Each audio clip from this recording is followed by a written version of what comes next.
Hai semuanya, kenalin, aku Husen.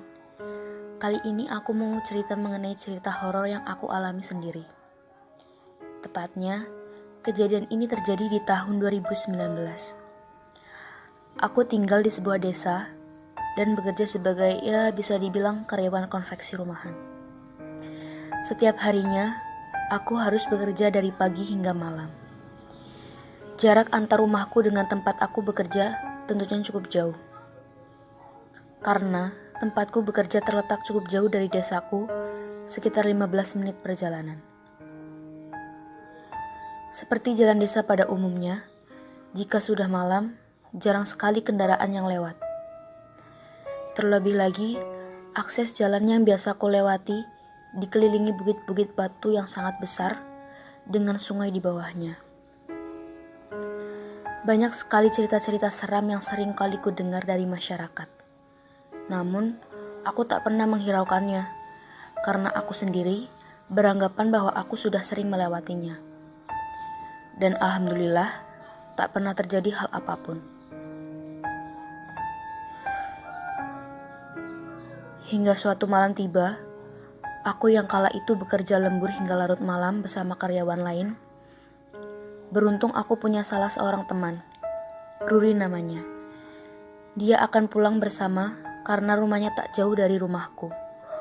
Dan ya, aku putuskan untuk pulang bersama berboncengan. Dalam perjalanan pulang, kami pun sembari mengobrol. Di sepanjang perjalanan pulang, Ruri yang sedang ku bonceng tiba-tiba bertanya, "Mas Husen?" Tanya si Ruri. "Anak apa, Rur?" Jawabku yang kala itu sedang mengendarai sepeda motor. "Mas Husen ngerasa merinding gak sih?" Tanya Ruri. "Hus, jangan gitu, aku jadi takut, Rur," jawabku. Malam semakin larut, suasana terasa mencekam. Hawa dingin mulai terasa menusuk tulang. Dan di tengah-tengah perjalanan, tiba-tiba Ruri diam tak bersuara. Rur, kok diam?" Tanyaku. Ternyata Ruri sedang menutupi matanya sembari komat kamit membaca doa. "Ada apa, Rur?" Tanyaku lagi, namun dia tetap diam. Setelah beberapa lama dia baru cerita, kalau dia tadi melihat sesosok wanita di pinggir jalan, melihat ke arah kami berdua sembari tersenyum. Wajahnya pucat, dia berada di atas batu di samping jalan. Mendengar ceritanya, aku pun tancap gas motorku lebih cepat, berharap segera sampai di rumah. Namun nasib kurang baik menimpa kami. Tiba-tiba lampu motor kami mati, dan kami pun terkejut bukan main, karena sudah tengah malam. Aku melambatkan laju sepeda motorku, karena jarak pandang yang terbatas.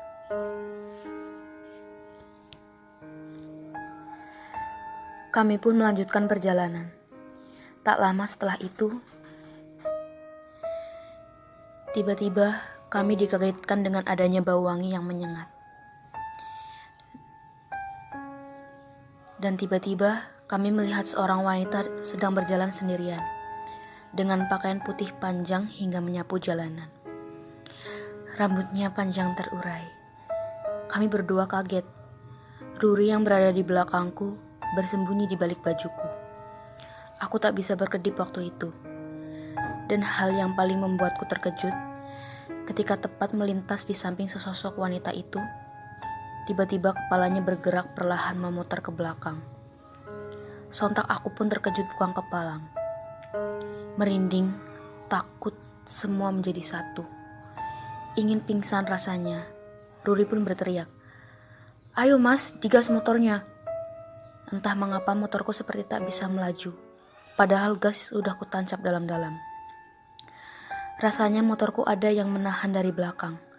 Refleks ku lihat sosok wanita itu dan wajahnya sudah menghadap ke belakang, menghadap ke arah kami, sambil ia tertawa terbahak-bahak, melihat tingkah kami yang ketakutan.